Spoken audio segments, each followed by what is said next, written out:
Bueno, seguimos con invitados especiales. Muy bien, y es lo que voy a presentar, esta entonces. sección es bien importante, Sí, Nacho. señora. César Londoño, abogado de la Fundación Forjando Futuro, bienvenido. Buenas Y noches. don Alfredo Hernández, profesional de asistencia de la Unidad para las Víctimas. Como siempre, aquí le damos una cordial bienvenida a usted, porque sé que qué gestión tan difícil la que hacen, pero tan bonita. Así es. Arranquemos, Lina. Hay un caso de la señora Norela Correa que, pues, muy bueno poderlo aclarar a través de este medio. Se había comunicado, pues ya no directamente en el programa, pero sí le tenemos respuesta y es bien importante que ponga bastante atención porque no es directamente ella la afectada. Cuéntenos, Alfredo y señor César, pues bienvenidos. ¿Quién de los dos nos va a dar la respuesta? Yo la voy a dar buenas noches. Buenas noches. Doña Norela Correa, buenas noches, doña Norela Correa, disculpas. Lo que le tenemos que informar, doña Norela, es que la información correspondiente a las personas que están en el registro de víctimas se tiene que realizar personalizada.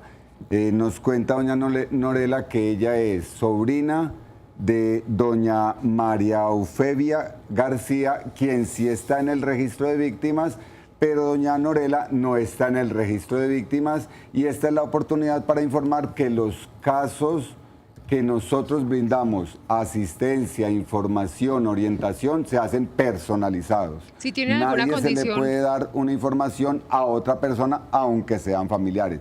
Se le da información a las personas que están en el registro de víctimas, y doña Norela no figura en el registro de víctimas. Así tenga una condición, por ejemplo, de enfermedad momentánea, lo que sea, ¿debe ser la persona? Entonces, cuando se tiene una circunstancia, esta circunstancia se tiene que documentar, se Ok. tiene que tener el poder para poder brindar esta información. Sí, señor. ¿Quién recibe las solicitudes de estas restituciones? Las solicitudes las recibimos nosotros, pero como estamos diciendo, o viene con el poder o tienen que ser personalizadas. O sea, la persona como tal puede estar tranquila que sus datos personales de ubicación y todo eso no se van a compartir por ahí. No se comparten con nadie.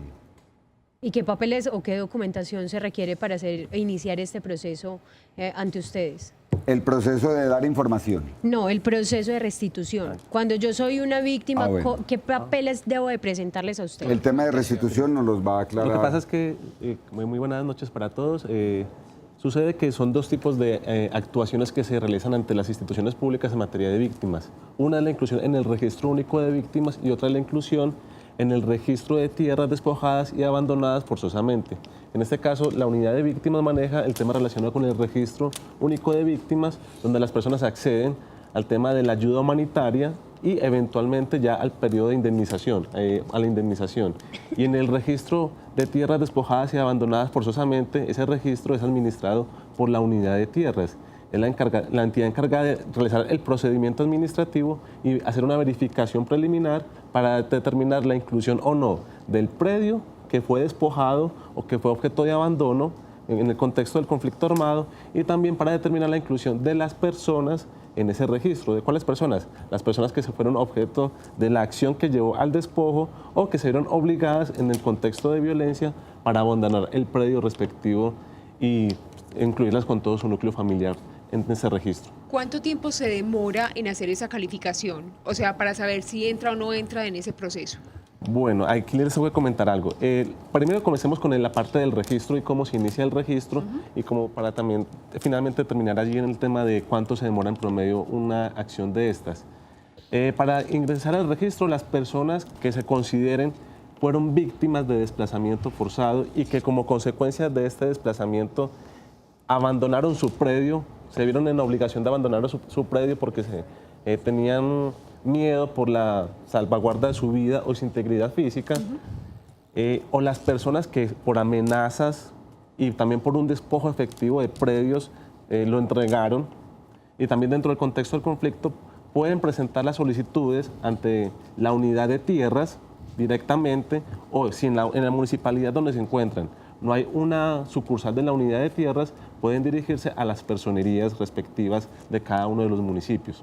Recordemos que para que sea, pues entonces, eventualmente sea beneficiado de estas medidas, tiene que ser un despojo o un abandono que haya ocurrido con posterioridad a 1991. Es decir, a partir del 1 de enero de 1991 en adelante, todo despojo y abandono como consecuencia del conflicto armado, eventualmente pues si la persona lo considera, puede presentar la solicitud para que se le incluya en el registro.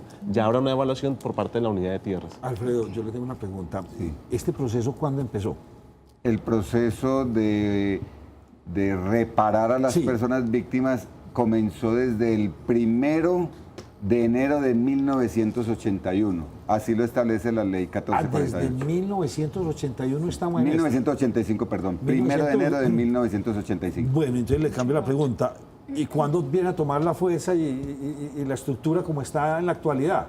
Pues ahora se ve como ya una organización mucho más... En el 97 no fue. Desde el 2011, Ah, bueno, cuando se emerge la ley 1448, es ella la que determina que son personas víctimas desde el 1 de enero de 1985. Le estoy preguntando eso porque don Sebastián está aquí muy haciendo pues algunas inquietudes bastante interesantes. Entonces esto empieza en la fecha que usted me dice. Lo que quiere, y la pregunta final es, esta ley 1448 dice que vence en junio del 2021, pero vence es las personas que van a manifestar que tuvieron algún fueron problema, no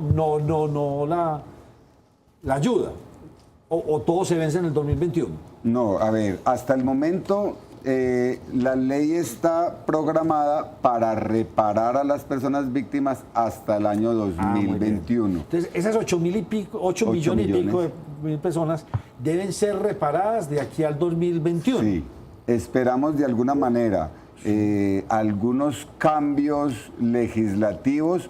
Si por casualidad no se alcanza a reparar todas estas personas víctimas en este tiempo, entonces se tendrá Y que... perdóneme, es que eso es un país. Claro, no, y además un porque es que objetivo impresionante. si llegado el caso, o sea, se presentan más desplazamientos o más víctimas en este transcurso hasta el 2021, ¿qué pasaría con Claro, esas víctimas? inclusive dice la ley, las personas que sufrimos un hecho victimizante a partir de junio del 2011, tenemos 2 años para declarar. Por lo tanto, cualquier persona que hoy sufra un hecho victimizante tiene 2 años a partir de este momento para declarar y ya la unidad tomará la decisión de valorar si lo incluye o no lo incluye como víctima del conflicto armado. Tenemos a alguien en la línea Doña telefónica. Consuelo. Doña Doña Consuelo, Consuelo. ¿cómo está? Bien, ¿y usted? Bien, muchas gracias. Por favor, su inquietud. Sí, lo que pasa es que yo vivo acá en Copacabana. Yo ya estoy incluida, pero a mí me devolvieron una papelería en la personería de Copacabana. Y que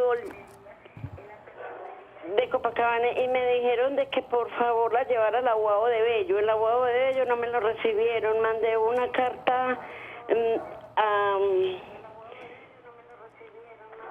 ¿A dónde? ¿A dónde envió la carta doña Consuelo? proceso, gestión de atención y orientación, y tampoco, pues No le han dado respuesta. no me han dado respuesta. Bueno, usted no nos cuelgue porque aquí nuestro invitado... Nos informan que la señora sí está reconocida, simplemente hace falta un proceso de documentación.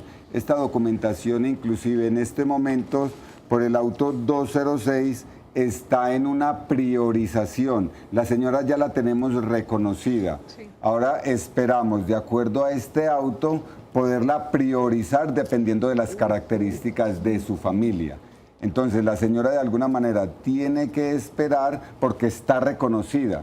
Simplemente, como lo hemos dicho en otros programas, esto es gradual y progresivo. Lo importante es que está reconocida y, como en una fila, toca esperar que nos llegue el momento. Es una oficina para todo, porque un televidente aquí me pregunta que dónde queda la unidad de tierras en Medellín.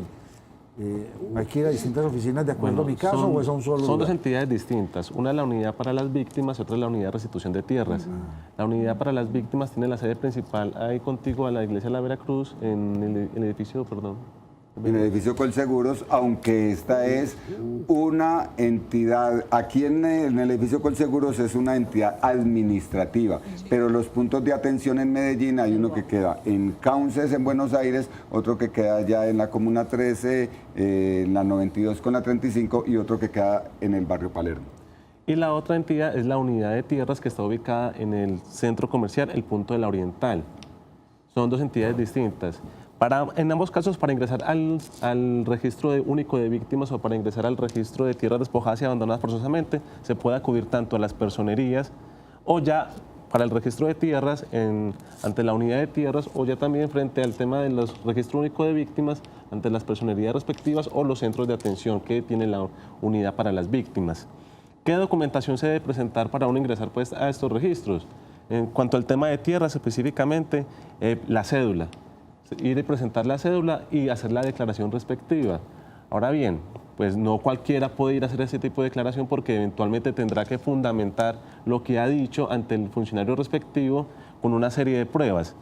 Entonces, por ejemplo, en el caso de los propietarios tendrán que presentar su escritura pública, el folio de matrícula, el documento mediante el cual se dé la conexión con el despojo o la declaración ante la unidad de víctimas del desplazamiento para eventualmente demostrar también el abandono del predio. ¿Existen prioridades? Me pregunto en televidente, me dice alguna persona de pronto que esté con una enfermedad terminal o ¿existen prioridades para acelerar el proceso con estas víctimas? Dentro de todo el marco de la ley 1448 se aplica el criterio diferencial. Es decir, la idea es que dentro de todo el núcleo de población vulnerable, que es pues ya el tener el carácter de persona en estado de desplazamiento, implica ya un grado muy alto de vulnerabilidad porque tus derechos civiles han sido pisoteados por determinados actores.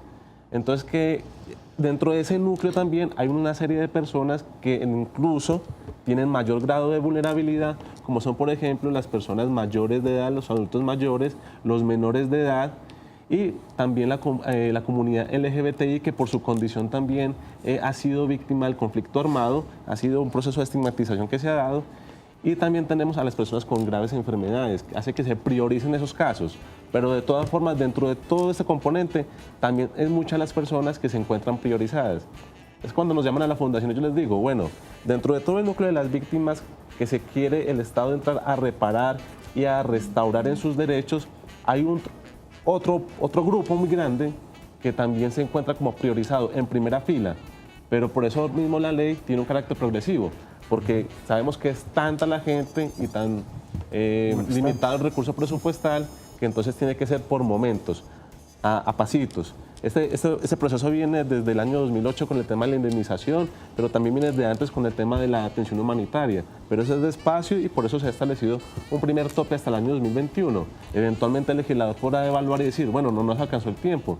Extendamos un poco más la vigencia de esta ley para que nos dé más posibilidades de garantizar y reparar a todas las víctimas del conflicto armado. Gracias a ustedes dos por habernos acompañado. Muchas gracias.